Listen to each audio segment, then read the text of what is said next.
ও আল্লাহর রাসূল আপনি যে তিনজন ব্যক্তির সালামের জবাব দিলেন এই তিনজন ব্যক্তিকে আপনি কি চিনেন কি? আল্লাহর পয়গম্বর বলেন না না না আমি তো কোনদিন তাদেরকে দেখি না, আমি কেমনে তাদেরকে চিনবো? আল্লাহর পয়গম্বর বললেন ও আল্লাহর রাসূল এরা তিনজন হচ্ছেন, একজন হচ্ছেন সাইয়্যিদনা হযরত ইব্রাহিম আলাইহিস সালাতু ওয়াস সালাম, আরেকজন হচ্ছেন সাইয়্যিদনা হযরত মূসা আলাইহিস সালাতু ওয়াস সালাম, আরেকজন হচ্ছেন সাইয়্যিদনা হযরত ঈসা আলাইহিস সালাতু ওয়াস সালাম। আপনি মেরাজের মধ্যে যাবেন, আল্লাহ পাক আপনাকে স্বাগতম জানানোর জন্য, আপনাকে অভ্যর্থনা জানানোর জন্য আল্লাহ পাক তিনজন পয়গম্বরকে আপনাকে সালাম দেওয়ার জন্য পাঠিয়ে দিয়েছেন। সুবহানাল্লাহ। ওয়া নবিয়্যু মেরহামাতে লাকাব পানে ওয়ালা मुरादी गरीबों के बरलाने वाला फकीरों का मलजा ज़ईफ़ों का मावा यतीमों का वाली गुलामों का मौला वाया जिनको आने की ज़माने को ज़रूरत थी वाया जिनको आने के लिए बेचैन फितरत की हकीकत के खबर देने बशीर आया नज़ीर आया हकीकत के खबर देने बशीर आया नज़ीर आया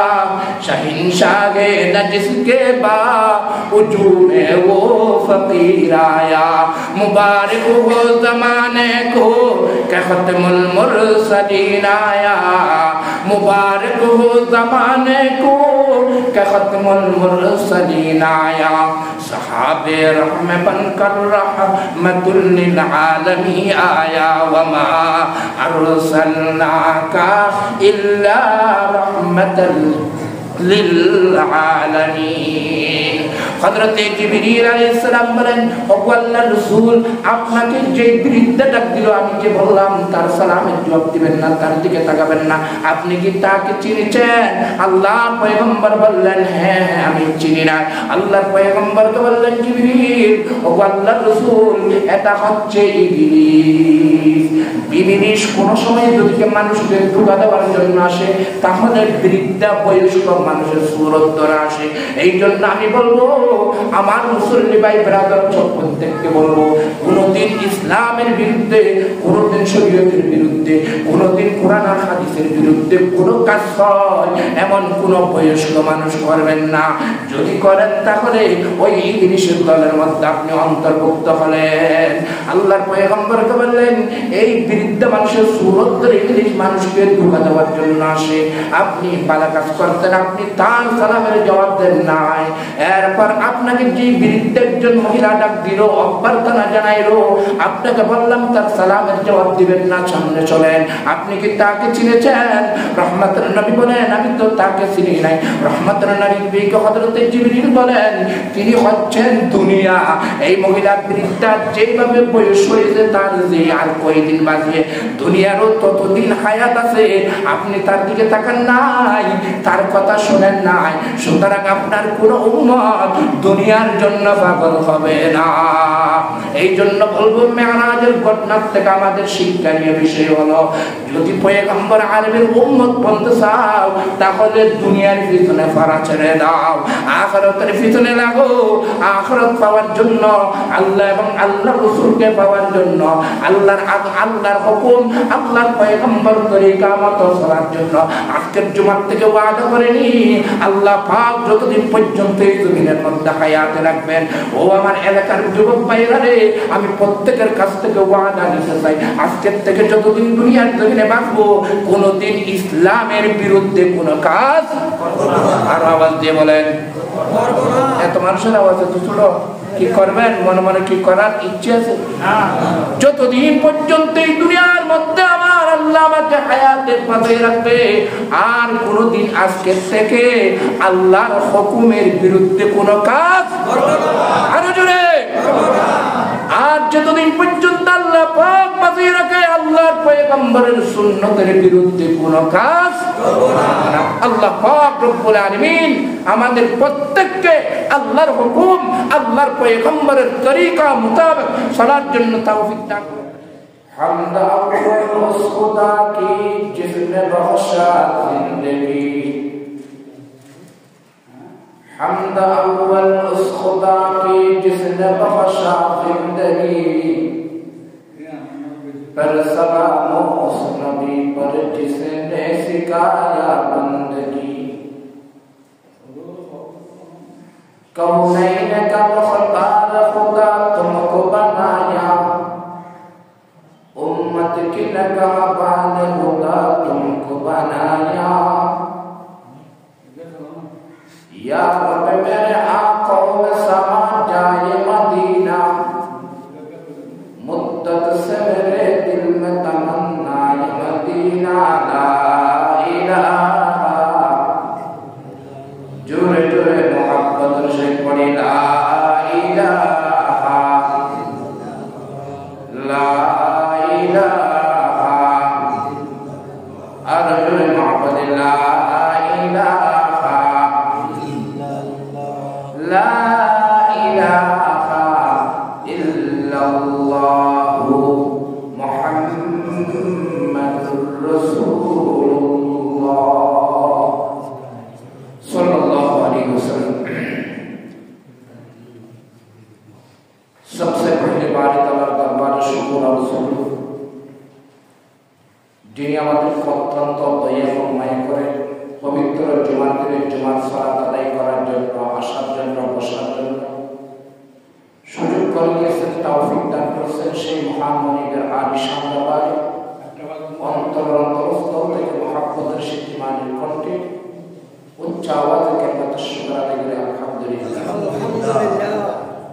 লক্ষ কোটি দরুদ সালামের হাদিয়া মানবতার মুক্তির দূত আকাই নামদার জনাব মুহাম্মদুর রাসূলুল্লাহ সাল্লাল্লাহু আলাইহি ওয়াসাল্লাম, সকল আওয়াজ দিয়ে বলেন সাল্লাল্লাহু আলাইহি ওয়াসাল্লামের রওজা মুবারক লক্ষ কোটি দরুদ সালাম হাদিয়া। সম্মানিত হাজিরিন, মেরাজের তৃতীয় পর্বের আলোচনা আমরা আজকে করব।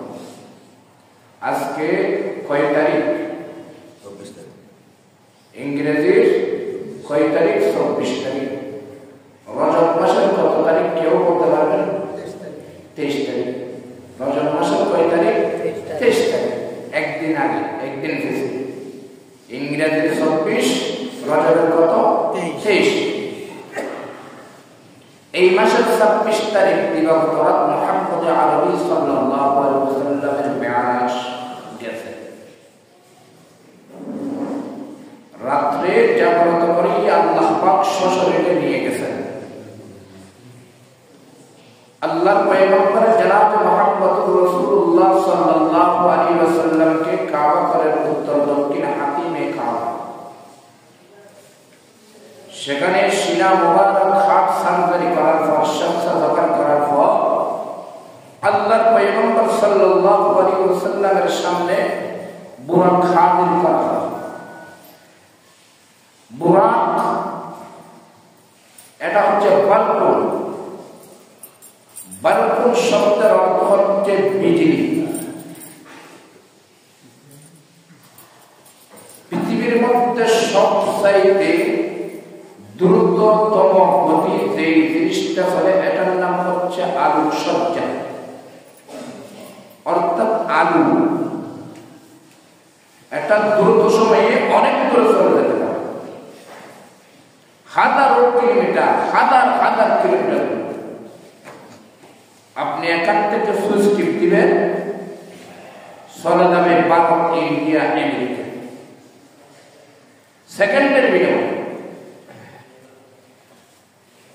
এর থেকে দ্রুততম গতি যে জিনিসটা, যে বাহনটা আল্লাহর পাক আল্লাহর পয়গম্বরের জন্য পাঠিয়েছেন, এটার নাম হচ্ছে বুরাক।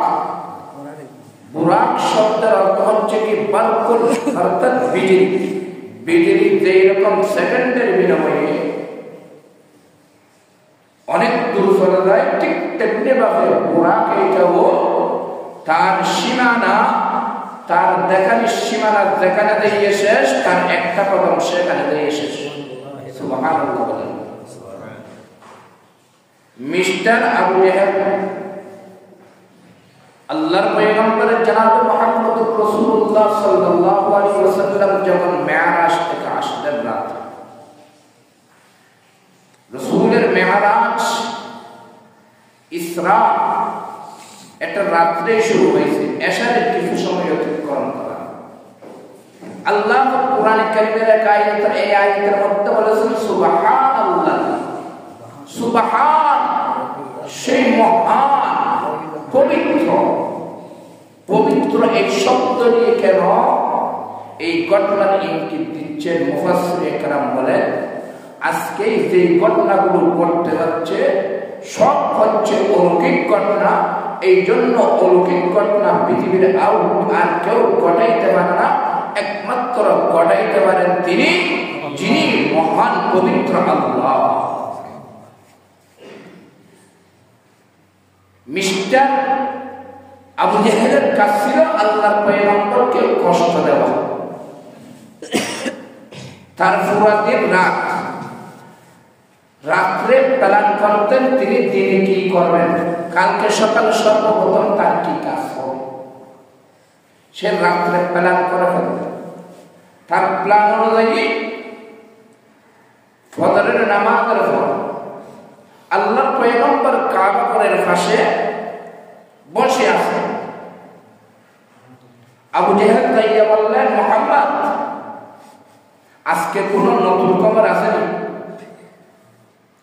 কারণ তার স্বভাবগত কাজ ছিল শুধু সকালে উঠিয়া আল্লাহর পয়গম্বরকে কুসা দেওয়া, কষ্ট দেওয়া। সে যাইয়া বলল কি, মুহাম্মদ আজকে কোন নতুন খবর আসেনি? কারণ আমাদের আস্থা বিশ্বাস হলো আল্লাহর পয়গম্বরের কাছে দিনেও যেইভাবে ওহী আসছে, রাত্রেও একইভাবে ওহী আসে।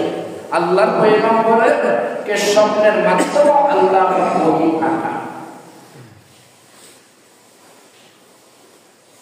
আল্লাহর পয়গম্বরের কাছে জিজ্ঞেস করলেন, মুহাম্মদ আজকে কোন নতুন খবর আসেনি? আল্লাহর পয়গম্বর সরাসরি জবাব দিলেন, হ্যাঁ আজকে নতুন খবর আছে। তখন আবু জেহেল বললেন, তাহলে আজকে নতুন কি খবর একটু বলো। এই কথা যখন বললেন, আল্লাহর পয়গম্বর বললেন, আমি আজকে রাত্রে এই বাইতুল্লাহ থেকে বাইতুল মুকাদ্দাসে চলে গেছি, আবার সেখান থেকে এখানে চলে আসলাম। সুবহানাল্লাহ। আবু জেহেল সুবহানাল্লাহ বলেন। আবু জেহেল বলে, দুনিয়ার মধ্যে এত পাগল দেখলাম, মেনে কিছু দেখলাম, এই ধরনের পাগল তো আর দেখি নাই। নাউজুবিল্লাহ। সে হাসি উঠল, থামে হাসি। এটা কিভাবে সম্ভব? কারণ বাইতুল্লাহ থেকে বাইতুল মুকাদ্দাসের দূরত্ব প্রায় 40 দিনের দূরত্ব। ওই সময়ে যে যানবাহন চলতো, ওই যানবাহন দিয়ে কয় দিনের দূরত্ব?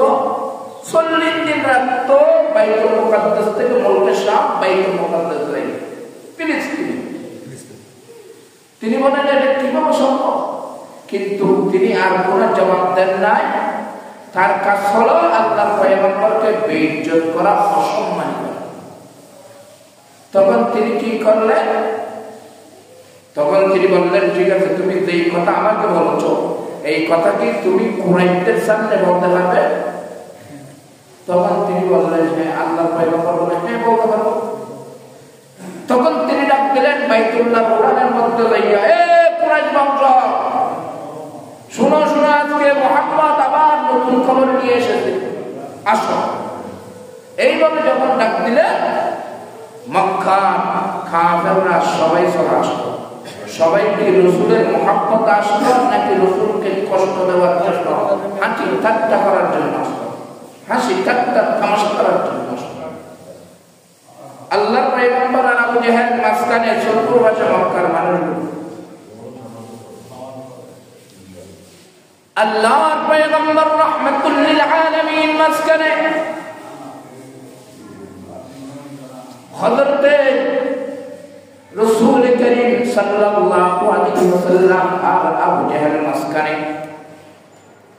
ওই সময়ের মধ্যে আবু জেহেল ডাকতে বলেন, মুহাম্মদ কিছুক্ষণ পূর্বে তুমি আমাকে যে কথা বলেছ ওই কথা এবার তুমি মানুষের সামনে একটু বলো না।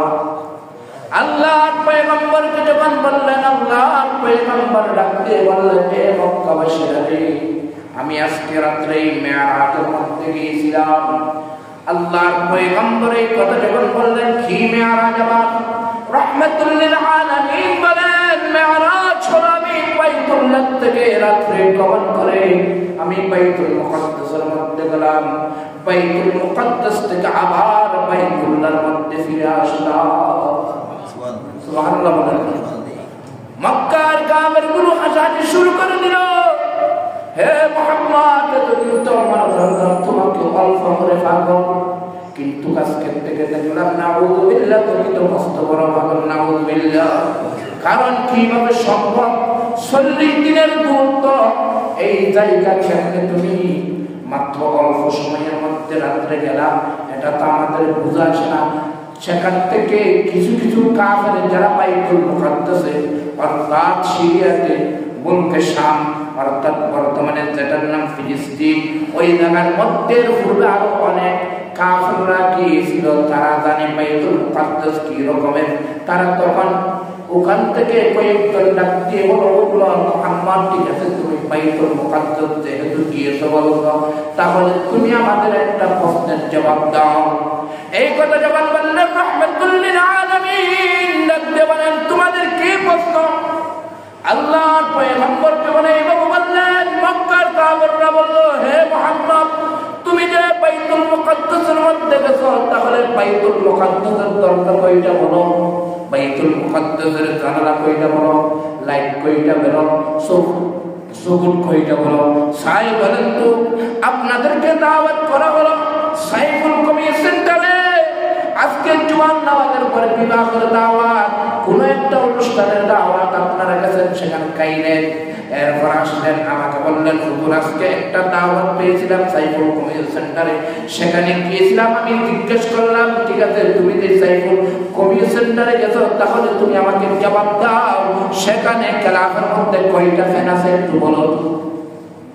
এই প্রশ্ন ছাড়বে বোকামি ছাড়া কিছু হবে। আমি বললাম এইখানে জানলা কয়টা বলে দাও, দরজা কয়টা বলে দাও। এইভাবে যখন প্রশ্ন করি তখন বললেন হুজুর আপনি কি পাগল হয়ে গেছেন? আমি তো গেলাম সেখানে খাবার খাওয়ার জন্য, দরজা জানালা চেক করার জন্য আমি যাই নাই। ঠিক তেমনি বাবা আল্লাহর পয়গম্বর আল্লাহ পাক নিয়ে গেছেন আল্লাহর পয়গম্বরকে মেরাজের মধ্যে ওই মসজিদে আকসার মধ্যে तमाम अंबिया किरामेर के 2 রাকাত নামাজের ইমামতি করার জন্য আল্লাহর পয়গম্বর সেখানে দরজা জানালা খোলার জন্য যাই নাই। এই কাফেরের বাচ্চারা আল্লাহর পয়গম্বরকে আটকানোর জন্য প্রশ্ন করলো। আল্লাহর পয়গম্বর সাথে সাথে তাদের প্রশ্নের জবাব দিচ্ছেন, হে মক্কাবাসীরা বাইতুল মুকাদ্দাসের মধ্যে এতটা দরজা আছে, এতটা জানালা আছে, এতটা সবুজ আছে, কিছু কিছু আল্লাহর পয়গম্বরের একটু বাঁচার সম্ভাবনা লাগতেছে। আল্লাহ পাক রব্বুল আলামিন কুদরতিভাবে আল্লাহর পয়গম্বরের সবের সামনে বাইতুল মুকাদ্দাস হাজির করে দিলেন। রহমতের নবী বাইতুল মুকাদ্দাস দেখে দেখে দরজা জানালা তাদের প্রশ্নের দাঁত ভাঙার জবাব দিচ্ছেন। সুবহানাল্লাহ। সাইয়্যিদুল কাওনাইন মিসবাহুত তুজা আউয়ালুল মাখলুকি ফি ইলমিল আযল ওয়াজহুহু কাল বদর আও শামসিদ দুহা সদরুহু মিশকাতু আনওয়ারির রাসূলিল্লাহ ইলাহা। একটু জোরে জোরে বলি লা ইলাহা ইল্লাল্লাহ, আর জোরে লা ইলাহা ইল্লাল্লাহ, মুহাম্মদ বলি লা ইলাহা ইল্লাল্লাহ। যারা লা ইলাহা ইল্লাল্লাহর জিকির পরে বলবে তাদের মৃত্যুর সময় নেই লা ইলাহা ইল্লাল্লাহ কালেমা বাইর হবে। আর যারা লা ইলাহা ইল্লাল্লাহ জিকির 2 চুট করে বলবে না, আমি এখান থেকে বলে দিচ্ছি তোমরা লিখে রাখতে পারো মৃত্যুর সময় এই কালেমা নসিব হবে না। কারণ কালেমার মধ্যে কোনো কমিয়ানি চলে না। আল্লাহর কালেমা কালেমে তাইয়্যিবা লা ইলাহা যখন বলতে বলা হবে তখন উচ্চস্বরে বলতে হবে। এই কালেমা যে যত সরল বেগে বলবে আল্লাহ পাক তার জন্য জান্নাতের রাস্তা তত সহজ করে দিবেন। লা ইলাহা ইল্লাল্লাহ, জোরে জোরে লা ইলাহা ইল্লাল্লাহ, আর জোরে লা ইলাহা ইল্লাল্লাহ, লা ইলাহা ইল্লাল্লাহ।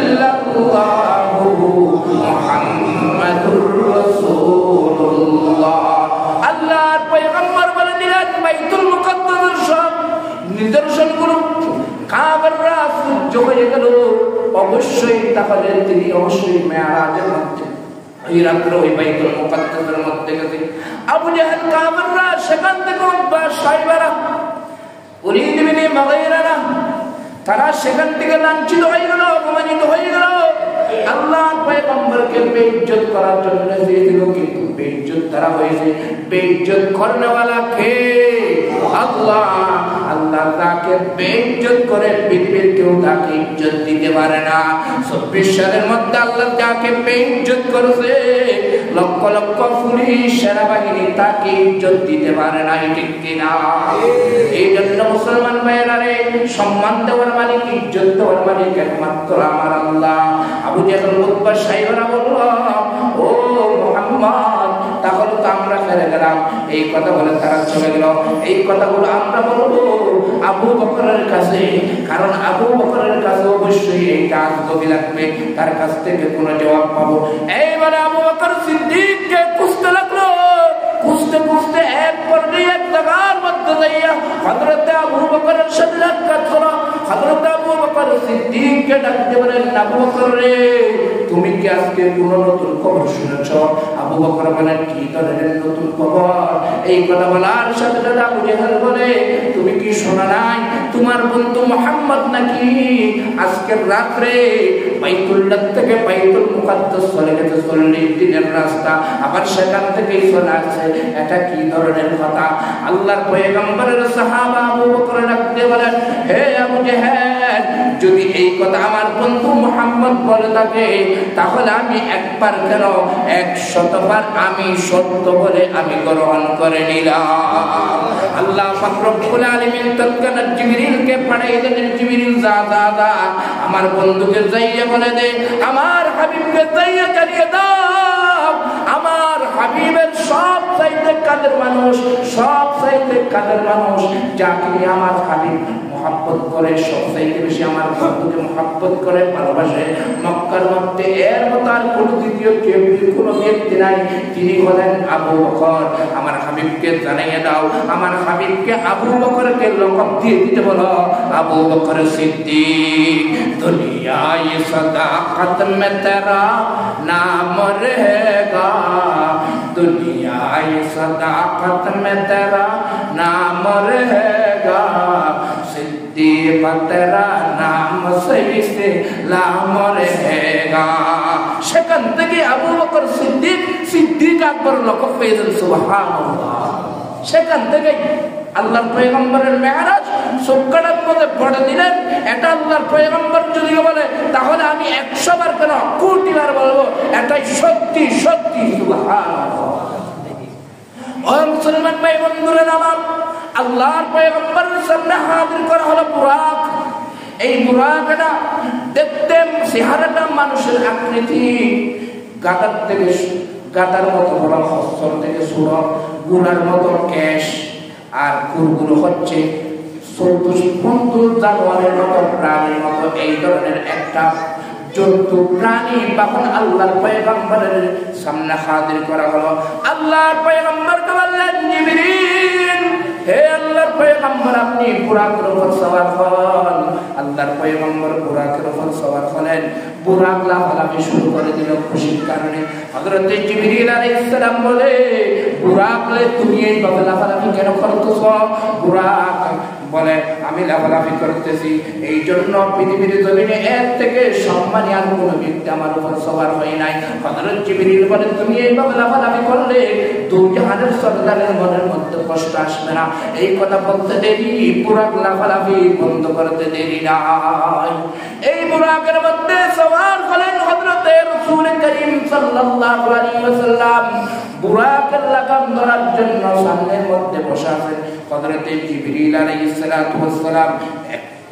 কোন প্রশ্ন আসতে পারে, হুজুর, আল্লাহর পয়গম্বর যেহেতু সারা পৃথিবী তাকে সৃষ্টি না করলে সৃষ্টি করা হতো না, রহমাতুল লিল আলামিন, দয়ার নবী, মায়ার নবী, সেই মায়ার নবীকে পিছনে রেখে জিবরিল কেন সামনের সিটের মধ্যে বসলেন? এই প্রশ্নের একই জবাব হবে আমাদের মাননীয় ধর্মীয় আমাদের মাননীয় উপদেষ্টা অথবা বিশ্বের সবচাইতে যিনি সর্বপ্রথম প্রধান যিনি সবচাইতে দামি ব্যক্তি, তিনি যদি কোনো গাড়ির মধ্যে উঠে তাহলে গাড়ির ফরম সিটের মধ্যে বসে নাকি পিছনের সিটে, ফরম সিটের মধ্যে থাকে ড্রাইভার আর পিছনের থাকে যিনি প্রধান তিনি, তাহলে কি প্রধানের মান সম্মান কমে যাবে? না না না, ড্রাইভারের কাজ হলো ড্রাইভার কিনে করা, আর প্রধান যিনি তাকে সম্মান দেওয়া, তাকে সম্মানের জায়গা। ঠিক তেমনি ভাবে জিবরিলের কাজ হলো বুরাকের লাগাম ধরে বুরাক নিয়ে আল্লাহর পয়গম্বরকে সওয়ার করে গিয়ে মেরাজ করা। আল্লাহর পয়গম্বরের জায়গার মধ্যে সসম্মানে বসে আছে। আল্লাহর পয়গম্বরকে নিয়ে দ্রুত রওনা হয়ে গেলেন। যেতে যেতে যেতে যেতে এমন একটা জায়গা দিয়ে অতিক্রম করতেছেন যেই জায়গার মাটি হচ্ছে লাল, খেজুর গাছ অনেক বেশি।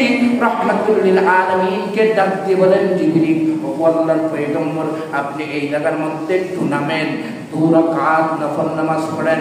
আল্লাহর পয়গম্বর সেই জায়গার মধ্যে নামলেন, 2 রাকাত নামাজ পড়লেন। আল্লাহর পয়গম্বর রাহমাতুল নবী জিজ্ঞেস করলেন, জিবরিল রে, এই জায়গাটার নাম কি? জিবরিল আলাইহিস সালাম বলেন, আল্লাহর রাসূল, এই জায়গাটার নাম হচ্ছে বর্তমানে ইয়াসরিব। এই জায়গার মধ্যে আপনি একদিন আসবেন হিজরত করে, এরপর এই জায়গাটার নাম হবে মদিনাতুল মুনাওয়ারা।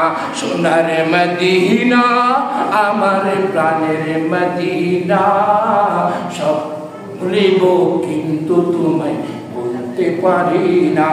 সোনার মদিনা, আমার প্রাণের মদিনা, সব ভুলিব কিন্তু তোমায় বলতে পারি না।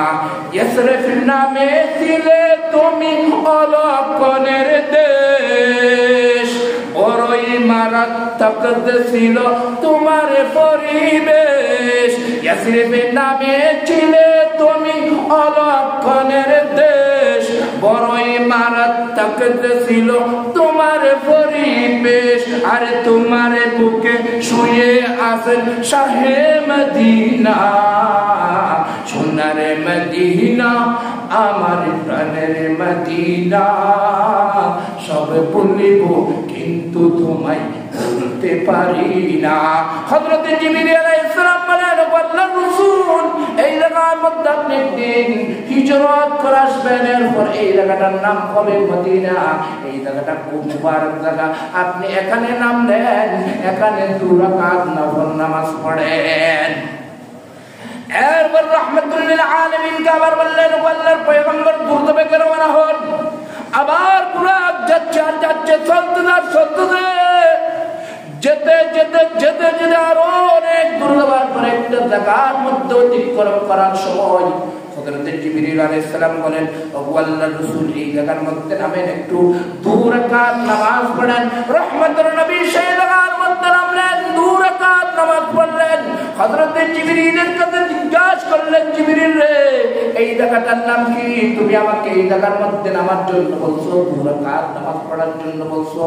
রাহমাতুল লিল আলামিনকে জবাব দিয়ে বলেন, ও আল্লাহর পয়গম্বর, এই জায়গাটার নাম হচ্ছে তুরে সিনা, তুর পাহাড়। অর্থাৎ যে পাহাড়ের মধ্যে উঠিয়া হযরত মুসা আলাইহিস সালাতু ওয়াস সালাম আল্লাহর সাথে কথা বলেছিল, এই মুবারক জায়গা দিয়ে যাচ্ছেন। এই মুবারক জায়গা দিয়ে যখন যাচ্ছেন, আল্লাহ পাক বলেছে এই জায়গার মধ্যে নেমে 2 রাকাত নফল নামাজ পড়ার জন্য। আল্লাহর পয়গম্বর সেখানে 2 রাকাত নফল নামাজ পড়লেন। এখন প্রশ্ন আসতে পারে, তাহলে কি যত মুবারক জায়গা পাই সেখানে নামাজ পড়া যায়? হ্যাঁ হ্যাঁ হ্যাঁ, তবে তুমি যত মুবারক জায়গার মধ্যে যাইবা 2 রাকাত নফল নামাজ পড়বা, তবে তোমার দিলের মধ্যে রাখতে হবে এটা ফরজ হিসাবে যদি কে পড়ো তাহলে হবে বেদাত, ওয়াজিব মনে করে পড়লে হবে বেদাত। কিন্তু নফল মুস্তাহাব পড়লেও বালা, না পড়লেও বালা, সেই হিসাবে যদি কে তুমি পড়ো তাহলে তোমার জন্য কোনো বেদাত নয়, বরং সে বেশি সওয়াব। রাহমাতুল লিল আলামিন কে জিবরিল আবার বললেন, আল্লাহর রাসূল, আবার দ্রুত বেগে রওনা হন। আবার দ্রুত বেগে তারা রওনা হলেন। বুরাক আবার যাচ্ছে। যেতে যেতে আবার কত দূর যাওয়ার পর রাহমাতুল নবীকে ডাকতে বলেন, ও আল্লাহর পয়গম্বর, এই জায়গার মধ্যে একটু নামেন।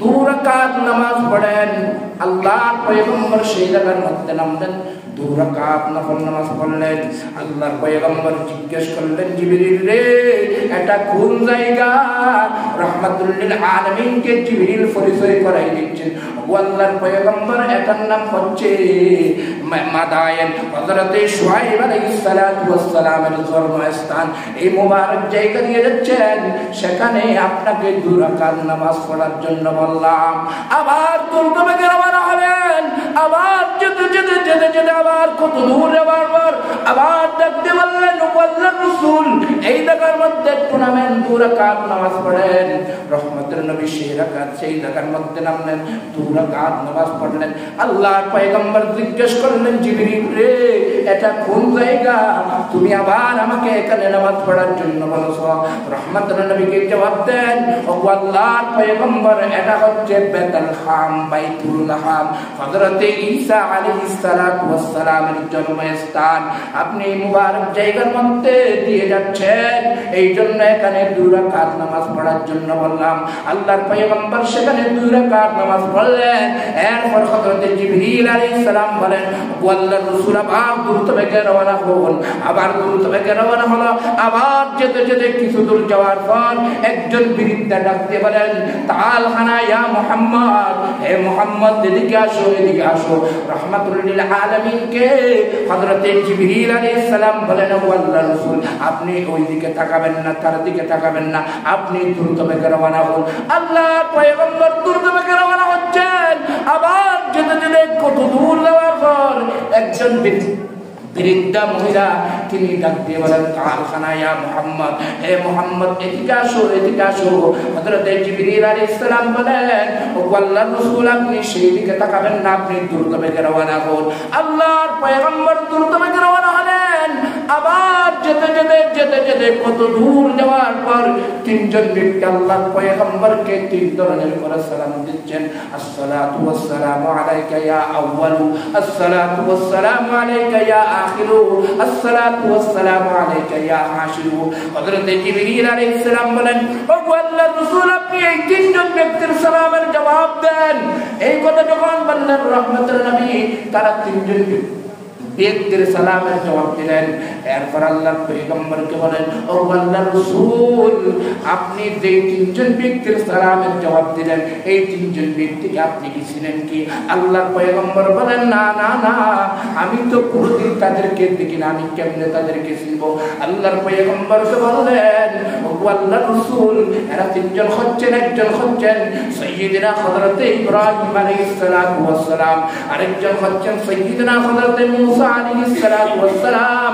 আরেকজন হচ্ছেন সাইয়্যিদনা হযরত ঈসা আলাইহিস সালাতু ওয়াস সালাম আপনি মেরাজের মধ্যে যাবেন আল্লাহ পাক আপনাকে স্বাগত জানানোর জন্য আপনাকে অভ্যর্থনা জানানোর জন্য আল্লাহ পাক 3 জন পয়গম্বরকে আপনাকে সালাম দেওয়ার জন্য পাঠিয়ে দিলেন সুবহানাল্লাহ ওয়া নবিয়্যু মেরহামাতে লাকাব পানে ওয়ালা मुरादी गरीबों के बरलाने वाला फकीरों का मलजा ज़ईफों का मावा यतीमों का वाली गुलामों का मौला वाया जिनको आने की ज़माने को ज़रूरत थी वाया जिनको आने के लिए बेचैन फितरत की हकीकत के खबर देने बशीर आया नज़ीर आया हकीकत के खबर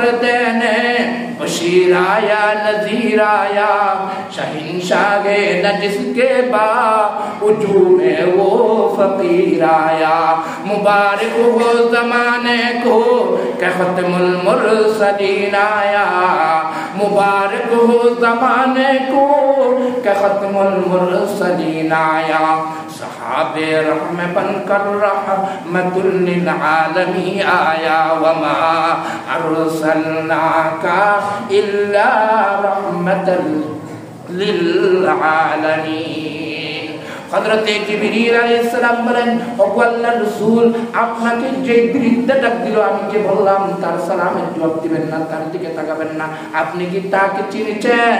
আল্লাহর পয়গম্বর বললেন, হ্যাঁ হ্যাঁ আমি চিনি না। আল্লাহর পয়গম্বরকে বললেন, জিবরিল, ওগো আল্লাহর রাসূল, এটা হচ্ছে ইবলিস। ইবলিস কোন সময় যদি মানুষকে ধোঁকা দেওয়ার জন্য আসে, তাহলে বৃদ্ধ বয়স্ক মানুষের সুরত ধরে আসে। এই জন্য আমি বলবো, আমার মুসল্লি ভাই ব্রাদার প্রত্যেককে বলবো, কোনদিন ইসলামের বিরুদ্ধে, কোনদিন শরীয়তের বিরুদ্ধে, কোনদিন কোরআন আর হাদিসের বিরুদ্ধে কোন কাজ হয় এমন কোন বয়স্ক মানুষ করবেন না। যদি করেন তাহলে ওই ইবলিসের দলের মধ্যে আপনি অন্তর্ভুক্ত হলেন।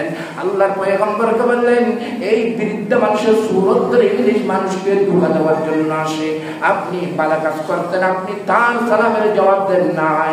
এরপর আপনাকে যে বৃদ্ধ একজন মহিলা ডাক দিল, অভ্যর্থনা জানাইলো, আপনাকে বললাম তার সালামের জবাব দিবেন না, সামনে চলেন, আপনি কি তাকে চিনেছেন? রহমতের নবী বলেন, আমি তো তাকে চিনি নাই। রহমতের নবীকে হযরতে জিবরিল বলেন, তিনি হচ্ছেন দুনিয়া। এই মহিলা বৃদ্ধা যেভাবে বয়স হয়েছে, তার যে আর কয়দিন বাঁচবে, দুনিয়ারও ততদিন হায়াত আছে, আপনি তার দিকে তাকান নাই, তার কথা শোনেন নাই। সুতরাং আপনার কোন উম্মত দুনিয়ার জন্য পাগল হবে না। এই জন্য বলবো, মেরাজের ঘটনা থেকে আমাদের শিক্ষণীয় বিষয় হলো, যদি পয়গম্বর আরবের উম্মত বলতে চাও, তাহলে দুনিয়ার পিছনে ফারা ছেড়ে দাও, আখিরাতের পিছনে লাগো। আখিরাত পাওয়ার জন্য, আল্লাহ এবং আল্লাহর রাসূলকে পাওয়ার জন্য, আল্লাহর হুকুম, আল্লাহর পয়গম্বর তরিকা মত চলার জন্য আজকের জুমার থেকে ওয়াদা করেনি আল্লাহ পাক যতদিন পর্যন্ত এই জমিনের মধ্যে হায়াতে রাখবেন। ও আমার এলাকার যুবক ভাইরা রে, আমি প্রত্যেকের কাছ থেকে ওয়াদা নিতে চাই, আজকের থেকে যতদিন দুনিয়ার জমিনে বাঁচবো, কোনদিন ইসলামের বিরুদ্ধে কোনো কাজ আর আওয়াজ দিয়ে বলেন এত মানুষের আওয়াজ এত ছোট, কি করবেন? মনে মনে কি করার ইচ্ছে আছে? যতদিন পর্যন্ত এই দুনিয়ার মধ্যে আমার আল্লাহ আমাকে হায়াতের পথে রাখবে, আর কোনদিন আজকের থেকে আল্লাহর হুকুমের বিরুদ্ধে কোনো কাজ আরো জোরে। আর যতদিন পর্যন্ত আল্লাহ পাক বাঁচিয়ে রাখে, আল্লাহর পয়গম্বরের সুন্নতের বিরুদ্ধে কোনো কাজ না। আল্লাহ পাক রব্বুল আলামিন আমাদের প্রত্যেককে আল্লাহর হুকুম, আল্লাহর পয়গম্বরের তরিকা মোতাবেক চলার জন্য তৌফিক দান করুন।